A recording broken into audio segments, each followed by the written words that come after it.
네, 많은 관심을 받고 있는 사건, 사고들 짚어보겠습니다. 네, 지금 이 사건 오늘은 양지민 변호사와 함께하겠습니다. 어서 오십시오. 안녕하세요. 네. 인천의 한 교회에서 숨진 채 발견된 여고생 사건, 이제 전말이 좀 드러나고 있는데요. 먼저 사건 개요부터 좀 정리해 주시죠. 네, 이 여고생의 경우에는 일단은 양극성 정동 장애를 앓고 있는 이제 학생이었습니다. 근데 어머니의 종교가 기독교였던 것 같아요. 그래서 본인이 다니던 교회 신도들과 의논을 해서 정신병원, 그러니까 이제 병원 치료를 받는 것보다는 그래도 교회에서 좀 치료를 해보자라고 이제 합의에 이른 것 같고, 그 과정에서 2월에 이 학생이 교회로 가게 됩니다. 그런데 불과 한 3개월여 지나서 이제 사망한 상태로 이렇게 사망에 이르게 됐는데요. 일단은 교회 이제 설립자의 딸, 그러니까 합창 단장입니다. 합창 단장이 주요하게는 굉장히 이제 이러한 범행을 주도한 것으로 보이고, 그리고 2명의 신도가 여기에 동조해서 실제로 이 바깥으로 나가지 못하게 감금도 하고요. 그리고 신체를 이제 결박을 하기도 하고, 그리고 먹는 것도 굉장히 좀 어려움이 있었던 것 같은데 그 상태로 계속 방치가 됐습니다. 잠도 재우지 않고 성경을 필사하도록 했고요. 이러한 가혹행위, 그러니까 이제 학대 행위로 말미암아서 결국에는 이 고등학생이 사망을 하게 되고요. 이러한 가혹행위의 낱낱의 면들이 다 공소장에 담기게 됐습니다. 네, 아마도 많은 분들이 이 이야기를 듣고 고개를 좀 갸웃거리실 것 같아요. 아니, 치료를 받아야 되는데 왜 교회로 갔지? 라는 생각을 하실 수도 있을 것 같은데, 방금 말씀해 주신 그 양극성 정동 장애라는 게 어떤 장애입니까? 제가 의학 전문가는 아니지만 예. 이 양극성 정동 장애가 우리 흔히들 이야기하는 조울증이더라고요. 그러니까 이제 조울증을 앓고 있는 사람들의 경우에는 사실상 감정이 굉장히 이제 널뛰기식으로 이렇게 어쩔 때는 굉장히 좀 일반인과 다르지 않는 그런 모습을 보이다가, 어떨 때는 극심하게 우울증이 찾아와서 굉장히 무기력해지기도 하고, 또 어떨 때는 굉장히 또 흥분 상태로 지내기도 하고, 이러다 보니까 사실은 주변에 있는 사람들이 굉장히 좀 힘들 수 있는 그런 경우가 많겠죠. 그런데 엄연히 약물을 통해서는 이제 사실은 정상 생활에 가깝게 생활을 할 수 있는 그런 약물 치료로 가능한 그런 질병으로 보이는데요. 그럼에도 불구하고 제대로 이 여고생 같은 경우에는 약을 투여받는다라든지 아니면 전문의의 진료를 받지 못하고 이렇게 교회에 사실상 학대를 당하면서 방치되다 보니까 결국에는 잠도 못 자게 되면서 그 병세는 점점 악화될 수밖에 없고, 그리고 나중에는 아예 이제 먹는 것도 불가능해지는 그런 상황으로 방치가 됐고요. 이 여고생의 경우에 내가 정말 도망가고 싶다, 차라리 나를 정신병원으로 보내달라, 이렇게 호소를 했을 정도로 그 교회에서의 생활이 굉장히 좀 가혹한 수준에 이르렀다라고 볼 수 있겠습니다. 예. 네, 정상인들도 좀 버티기 힘든 상황이었을 것 같은데 이 학생 많이 힘들었을 것 같은데요. 숨지기 전까지 지속적인 그 가해 행위를 당한 정황이 포착이 됐다고요?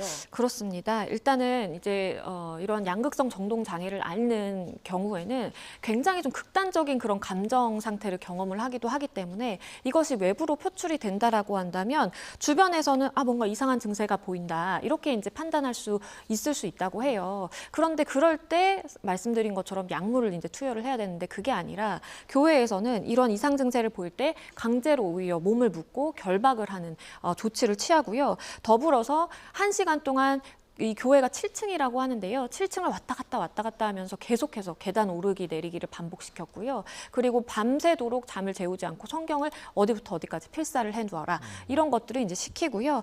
그러다 보니까 이 건강 상태가 급격하게 악화될 수밖에 없었습니다. 그래서 사실은 이제 아예 먹지 못하고 거동도 불편하게 됐을 때, 그때 사실 병원으로 이송을 해서 적절한 또 조치를 취했어야 됐는데 그러한 시기도 좀 놓쳐버린 것 같아요. 결국에는 교회 안에서 심정지에 이르게 되고요. 119로 이제 이송을 긴급하게 했지만 그럼에도 불구하고 사망을 한 사건이고요. 충격적인 부분은 이렇게 이상 증세를 보일 때 일반 이제 밴드로 그 결박을 했을 때 되지 않다 보니까 이게 병원에서 사용하는 굉장히 강력한 이 밴드를 구매하기 위해서 검색한 그런 정황도 포착이 됐고요. 더불어서 온라인에 어떻게 하면 더 강하게 학대할 수 있는지 이 방안을 이제 이렇게 검색을 해본 그러한 기록도 다 이제 증거로 현출이 됐습니다. 네, 그러니까 교회에서 살만한 그런 물품은 전혀 아니고 그렇죠. 교회에서 검색해야 할 내용이 전혀 아닌데도 불구하고 지금 그런 내용이 드러난 건데, 자, 이 사건과 관련해서 검찰이 3명을 구속 기소했습니다. 어떤 혐의가 그럼 적용이 된 건가요? 말씀해주신 것처럼 3명을 이제 구속 기소했습니다. 주요하게는 이제 주동자라고 볼 수 있는 이제 합창 단장, 그리고 나머지 2명은 교회의 신도로 지금 알려지고 있는데요. 예. 이 3사람에게는 아동학대 살해죄 주요하게 적용이 됐습니다. 일단은 아동이라는 붙은 것은 이 학생이 그래도 이제 미성년자이고 여고생이기 때문에 아동복지법 내지는 아동학대 특례법, 아동학대 특례법이 이제 적용 가능합니다. 그렇기 때문에 이제 아동학대 살해죄 적용이 된 것이고요. 이것은 수사기관에서 충분히 사망에 대한 이제 고의라든지 아니면 예측 가능성이 있었다라고 판단한 것으로 보여요. 예. 왜냐하면 그것이 아니라면 아동학대 치사죄가 적용이 될 수 있었는데 그보다 법정형이 더 강한, 더 높다라고 볼 수 있는 아동학대 살해죄가 적용이 된 것을 보면 충분히 이렇게 함으로써 이 여고생이 사망할 수 있었다라는 것에 대해서 예측 가능했다라고 본 것입니다. 예. 자, 양지민 변호사와 함께 교회에서 숨진 여고생 사건 이야기 나누고 있었는데, 그 신도들의 변호인들은 범행의 고의성이나 사망 예견 가능성을 부인하고 있다고 하더라고요. 자, 그럼 법원에서 고의성 여부를 좀 어떻게 밝혀낼 수 있을까요? 일단은 본인들이 이렇게 고의성 부분에 대해서 부인을 하고 있는 이유는 앞서 설명드린 것처럼 이 아동학대 치사죄보다 아동학대 살해죄는 사형 무기 7년 이상의 징역에 처한다라고 되어 있기 때문에 형량 자체가 굉장히 차이가 나거든요. 예. 그렇기 때문에 아무래도 그러한 아동학대 살해죄 적용을 피하기 위해서 부인을 하고 있는 것으로 보이고요. 다만 본인들이 이렇게 부인한다라고 해서 법원이 그대로 받아들이는 것은 결코 아니고요. 일단 객관적인 상황으로 봤을 때 이 고등학생이 제대로 사실 거동도 안 되고 그리고 아예 먹지도 못하면서 결박된 상태로 이렇게 며칠 동안을 지속이 돼서 학대를 당했다라고 한다면 그것은 이 여고생이 이것으로 말미암아서 사망할 수도 있겠다라는 것을 예견 가능했다라고 일반적으로 봅니다. 그렇기 때문에 이제 수사기관에서도 이렇게 고의성에 대해서 인정을 해서 기소를 한 것이고요. 법원에서도 마찬가지의 증거들을 검토를 해서 아동학대 살해죄를 적용하는 것을 그대로 유지할 가능성이 높다라고 보입니다. 네, 자, 이 모든 일이 교회에서 일어난 일이라는 게 참 씁쓸함을 더하는 것 같고 엄벌이 필요할 것 같습니다. 네. 자, 다음 주제로 넘어가기 전에 저희 준비된 영상 함께 보고 오겠습니다.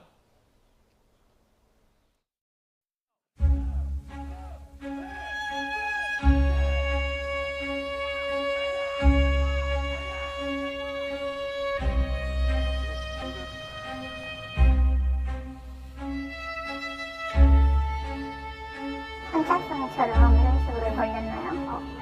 그러면 어떻게 쓸 당시에 이런 거에 주시라고 딱 3바퀴만 이거를 맞춰서 제대를 맞춰서 시키어라.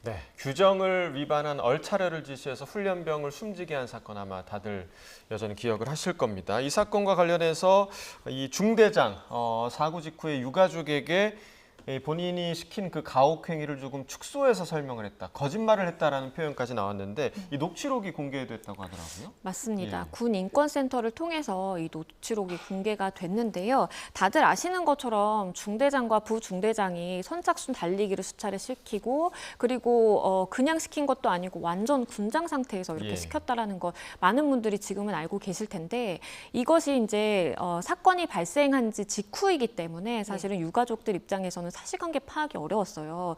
그러다 보니까 당사자라고 볼 수 있는 이 중대장과 통화를 했던 것인데 중대장이 이야기를 하기로는 명백하게 그러니까 훈련병의 어머니가 질문을 했습니다. 선착순 뭐 이렇게 시켰나요? 라고 하니까 아니라고 본인이 명백하게 이야기를 하고요. 딱 3바퀴만 열을 맞춰서 정확하게 뛰어라라고 본인이 지시를 했다라는 겁니다. 이것을 사실 어머니 입장에서는 믿을 수밖에 없었겠죠. 그리고 또 어머니가 추가적으로 물어봅니다. 뭐 혹시 속도 같은 건 뭐 요구한 것이 있느냐라고 물어보니까 그것도 속도는 저희는 통제하지 않았습니다라고 이야기를 하거든요. 지금의 이렇게 알려진 상황과 대비해서 보자라고 한다면 명백하게 사실 거짓말이라는 이야기가 나올 수 있을 정도로 당시에 훈련병이 처했던 상황과는 굉장히 좀 사실관계가 동떨어져 있는 그러한 내용으로 이 어머니에게 진술을 한 것으로 보이고요. 물론 뭐 100번 양보해서 사고 발생 직후이고 굉장히 좀 두려운 마음에 이렇게 이야기를 할 수 있었다라고 보이기도 합니다. 그런데 그럴 가벼운 사안은 또 아니에요. 왜냐하면 지금 이 훈련병이 사망을 한 상황이잖아요. 예. 그럼에도 불구하고 이것과 관련돼서 이렇게 좀 사실과 다른 진술을 했다라는 것은 혹시나 본인이 지어야 되는 책임 때문에 이것을 좀 축소하려고 한 것 아니냐라는 그러한 의혹도 받고 있는 상황입니다. 네, 이 녹취록을 공개한 군 인권센터에서는 중대장의 그러니까 상황을 좀 축소해서 말한 이 말이 의료진의 초동 조치에도 악영향을 줬다고 지금 말하고 있는데요. 좀 개연성이 있는 부분인 것 같거든요.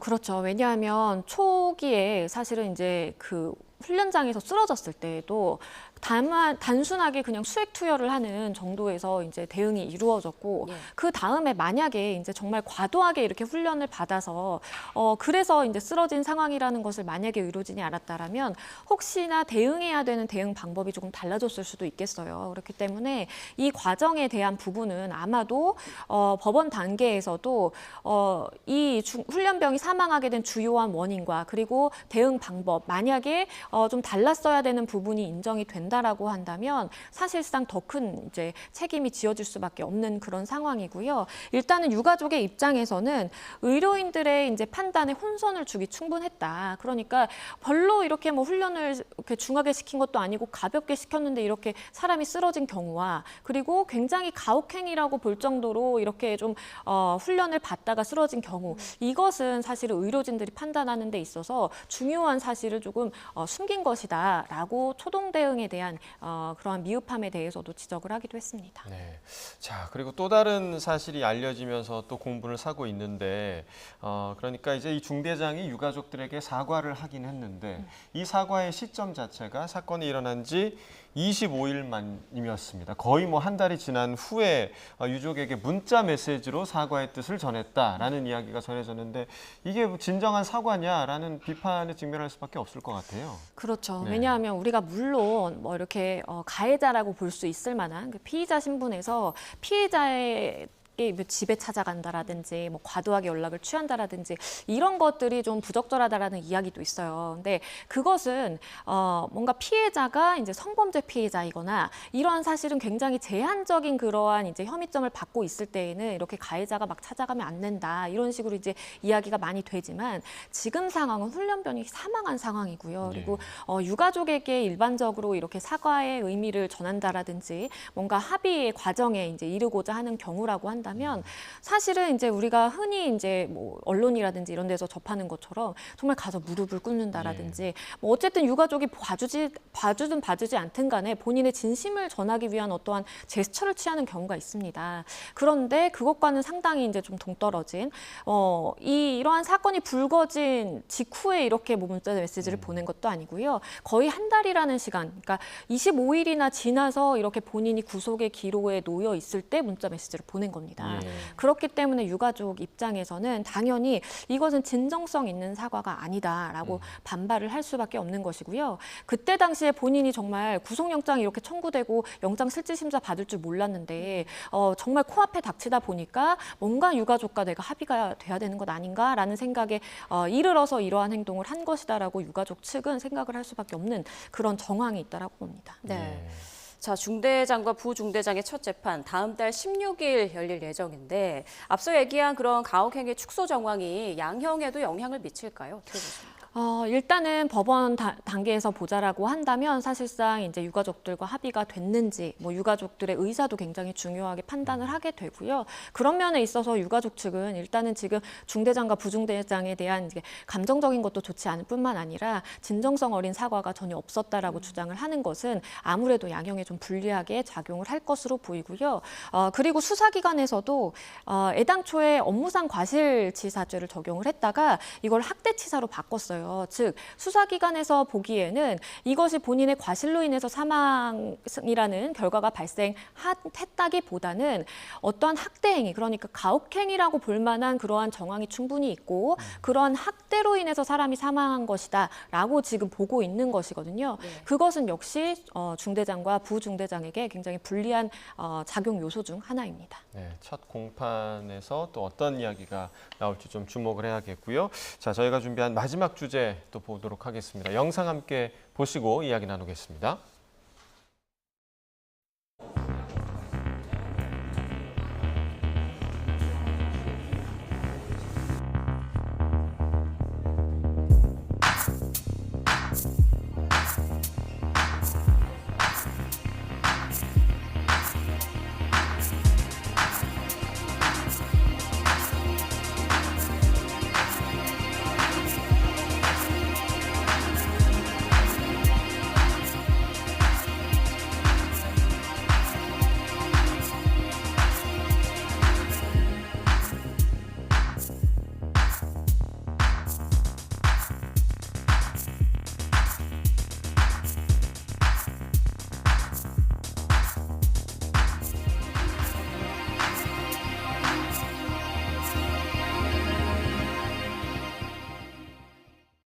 네, 자 티몬과 위메프의 정산금 미지급 사태 파장이 지금 상당하게 일파만파 퍼지고 있는 그런 상황입니다. 대체 왜 이런 일이 발생을 한 거냐에서부터 지금 앞으로 어떻게 될 거냐까지 정말 피해자들이 초조한 마음으로 지켜보고 있는 그런 상황인데 지금 상황이 지금 어떻게 돌아가고 있나요? 일단은 다들 아시는 것처럼 티몬과 위메프의 자금 상황이 예초부터 사실 좋지는 않았습니다. 그러다 보니까 자금이 원활하게 사실 돌아야 되는데 그 과정에서 뭔가 하나의 장애가 발생하다 보니까 이게 연쇄적으로 좀 어려워지는 그런 상황으로 보여요.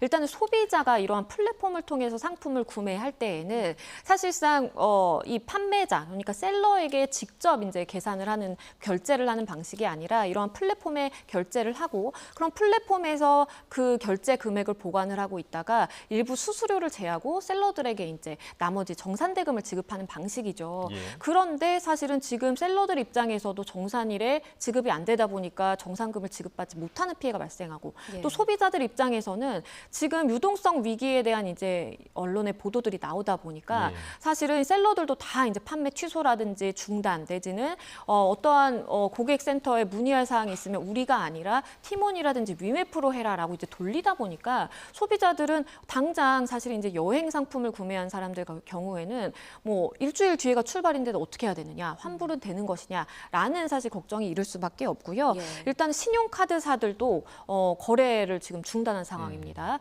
그렇기 때문에 지금 소비자들도 그렇고 셀러들도 그렇고 또 일부 신용 판매사들 같은 경우에는 사실은 이미 결제한 부분들이 있는데 이 부분에 대해서 어떻게 처리를 해야 될지 지금 어떻게 뾰족한 수가 없는 그러한 상황으로 보입니다. 예. 네.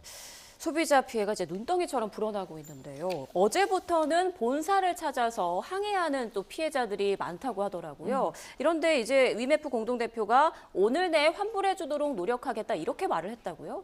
그런데 이게 현실적으로 좀 가능한 이야기인지는 좀 살펴봐야 될 것 같습니다. 말씀을 해주신 것처럼 류화연 공동대표가요. 오늘 중으로 환불을 할 수 있도록 최대한 노력을 하겠다. 이렇게 이야기를 하기는 했는데요. 지금 티몬과 위메프의 거래액 일반적으로 보면 뭐 한 달에 정말 몇 천억 원 수준이다라는 이야기가 나와요. 예. 그러면 물론 그 모든 금액에 대해서 지금 정산이 이루어지지 않는다라고 가정을 한다면 그렇다면 지금 유동성 위기에 놓여 있는 이 회사가 그러한 막대한 자금을 일시적으로 지금 몰아와서 오늘 안으로 모든 것을 다 끝낸다라는 것은 현실적으로 좀 어려움이 있지 않을까라는 좀 생각이 들고요. 일단은 미정상금에 대해서는 Q10, 그러니까 모회사라고 볼 수 있는 Q10에서 확보 중이다라고 지금 이 대표는 이야기를 하고 있거든요. 예. 그렇다라고 한다면 결국에는 그 모회사라고 볼 수 있는 Q10에서 자금을 결국에는 몰아줄 수 있는 것인지부터 그러한 자금력이 있는지까지 여러 사항에서 이제 넘어야 되는 그 허들이 좀 있다라고 보입니다. 그 자금력에 대한 의심이 지금 계속 나오는 이유가 Q10이 사실 티몬과 위모F를 인수할 때에도 적자가 상당했다 이런 얘기가 좀 나오고 있던데요. 맞습니다. 네. 굉장히 좀 무리하게 사업을 확장한 것으로 보여요. 이 Q10이요. 2022년에 티몬을 인수하고 다음에 위메프 인수하고요. 그리고 그 다음에는 AK몰까지 이제 예. 이러한 플랫폼사들을 다 인수를 1년 단위로 갑자기 이제 하다 보니까 사실은 굉장히 좀 자금력에 문제가 생길 수도 있겠다라는 좀 생각이 들고요. 실제로 우리가 이제 유동 자산보다 유동 부채가 많은 그러한 상황을 자본 잠식 상태다. 라고 이야기를 하는데 물론 이렇게 이제 사업체를 운영하면서 일시적으로 이제 유동성이 이제 부족해지다 보니까 이러한 자본 잠식 상태다라고 볼 수 있을 만한 시기가 잠깐씩 나타날 수는 있겠지만 예. 이게 수년에 걸쳐서 고질적으로 계속해서 적자인 회사들을 떠안고 있으면서 완전 자본 잠식 상태다라고 한다면 이것은 사실은 거의 이제 부도, 그러니까 우리가 쉽게 말해서 이제 부도로 가는 길목이다라고도 평가를 할 수가 있기 때문에 실질적으로 많은 소비자나 셀러라든지 사람들이 우려를 하는 것처럼 Q10의 지금 자금력이 어느 정도 되는지 정말 자본 잠식 상태가 맞는지 이런 부분부터 깨끗하게 외부로 공표가 돼야만 실질적인 사실관계 판단이 가능할 것으로 보입니다. 예. 네, 이렇게 사태가 커지다 보니까 정부도 이제 슬슬 나서고 있는데요. 오늘 공정거래위원장은 이번 사태와 관련해서 집단 분쟁 조정 절차에 들어가겠다 이렇게 밝혔습니다. 이건 어떻게 좀 진행이 되는 건가요?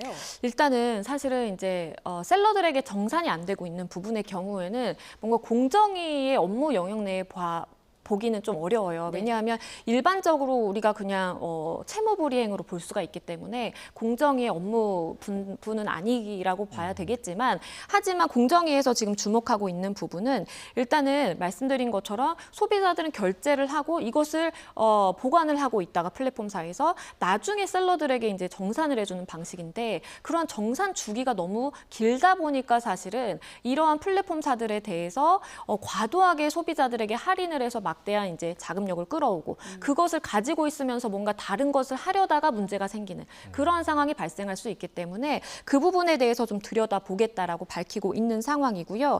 일단은 소비자들의 피해가 막심하기 때문에 소비자들의 피해 구제에 좀 초점을 맞춰서 지금 살펴보겠다라고 밝히고 있는 상황이고 그렇기 때문에 오늘 이제 긴급 현장 점검을 통해서 과연 티몬과 위메프가 처한 상황이 구체적으로 어떤지 그리고 어떠한 해결 방안이 있는지 이 재발 방지 대책까지 마련을 해보겠다라고 밝히고 있는 상황입니다. 네, 자 공정위가 나섰고 그리고 금융감독원도 나섰습니다. 오늘 뭐 검사 인력 6명으로 구성된 검사반을 내보내서 현장 점검 중이다 이렇게 좀 밝히기도 했는데 금감원은 또 이렇게 현장 점검을 한 뒤에 어떤 또 결과를 내놓을 수 있습니까? 왜냐하면 지금 금감원이 주목하는 것은요. 이게 만약에 정말 내가 열심히 했지만 사업이 안 되는 경우가 있을 수도 있겠지만 그게 아니라 고의적으로 내가 그러한 막대한 자금력을 끌어와서 이 돈으로 무언가 다른 것을 해보려다가 잘못됐다라든지 아니면 해서는 안 되는 다른 계열사의 자금을 몰아주다가 지금 사고가 혹시나 발생한 것 아닌지 이런 부분을 들여다볼 수 있을 것 같아요. 만약에 정말 내가 경영 실패로서 부도를 맞게 된다. 그것은 사실 형사처벌의 대상은 아니겠지만 지금 워낙 지금 Q10을 중심으로 해서 여러 가지의 이제 계열사가 있는 상황이고 공격적으로 M&A를 해온 그런 회사이기 때문에 혹시나 이것을 단순히 보관하고 있다가 셀러들에게 정산해 줘야 되는 금액인데 그것을 가지고 정산에 사용하지 않고 다른 곳에 사용했을 가능성도 있기 때문에 혹시나 금감원 입장에서는 뭔가 범죄의 혐의점이 있는 것 아닌가라는 것도 들여다보게 될 것으로 보이고요. 더불어서 일단은 검사 인력을 파견하다 보면은 이러한 자금 상태라든지 법 위반 상태 전반적으로 점검이 가능하기 때문에 일단 금감원에서도 또 들여다보고 있는 상황이고 오늘 오후에 대책을 발표를 하겠다라고 밝히는 상황입니다. 네, 이번 사태로 티몬, 위메프의 그 영세 판매자들 그리고 소비자들 모두가 피해를 지금 입고 있는 건데요. 영세 판매자들이 심각한 경영난, 자금난에 빠질 수 있다 이런 우려가 나오더라고요. 실제로요, 기업이 파산을 한다라든지 부도가 나는 경우에 정말 뭐 1,000만 원이 없어서 그것을 어떻게 막지 못해서 사실은 부도가 나는 경우도 있죠. 그런데 지금 일부 업체들의 경우에는 수십억 그리고 수억 원의 미정상금이 있다라고 합니다. 그러면 실제로 그러한 수억대, 수십억 원대의 미정상금을 가지고 있는 그러한 업체들의 경우에는 이것을 더 이상 이제 유동성을 끌어올 수 있는 상황이 아니라고 한다면 부도의 위기에 처하게 되는 거예요. 이러한 업체들의 잘못이 아니라 단순히 티몬과 위메프에서 정상금이 지급되지 않은 이유로 인해서 부도가 발생할 수밖에 없는 그런 상황이 발생할 수 있겠다는 생각이 들고요. 더불어서 이렇게 영세 사업자들이 줄도산을 하게 되면 이것은 금융권에도 막심한 영향을 미치게 됩니다. 왜냐하면 대출이라든지 부채를 상환하는 여력이 없어지다 보니까 금융권도 지금 이 상황을 굉장히 좀 심각하게 바라보고 있는 상황입니다. 네, 자, 그러니까 금융권에도 이 영향이 미칠 수 있다. 굉장히 좀 최악의 상황으로 치달을 수 있다라고 설명을 해주셨는데, 사실 뭐 판매자들, 소비자들 모두 불안할 수밖에 없는 그런 상황입니다. 아마 여러 방법을 좀 강구하고 있을 것 같아요. 뭐 집단 소송을 한다던가, 뭐 실제적으로 좀 도움이 될 수 있는 방법이 또 있을까요? 일단은 일각에서는 지금 여행사라든지 이러한 셀러들도 자금을 받지 못하고 있고 그리고 소비자들도 본인이 구매한 상품에 대한 뭐 서비스라든지 재화를 받을 수 없다 보니까 양쪽으로 이제 손해가 커지고 있어서 이거를 사실은 이중 결제를 하고 나중에 이제 플랫폼사로부터 손해배상을 받는 식으로 이렇게 해결하면 어떠냐라는 방안도 나오기는 하는데요. 이것도 어떠한 구심점이 있어야 가능한 부분이라고 보이고요. 사실은 이제 소비자들 같은 경우에 금액이 이제 피해 금액이 소액이라고 한다면 일일이 대응하는 게 좀 어려울 수 있어요. 그렇기 때문에 피해를 입으신 분들이 함께 모여서 뭔가 집단 소송이라든지 함께 법적인 조치를 취한다라고 한다면 그런 효율성 면이나 그리고 시간적인 절약 측면에서도 훨씬 더 낫겠다라는 생각도 듭니다. 네, 이제 정부도 나선 만큼 피해가 최소화하길 그리고 구제가 가능하길 좀 기대해 보겠습니다. 지금까지 양지민 변호사와 주요 이슈들 짚어봤습니다. 고맙습니다. 감사합니다.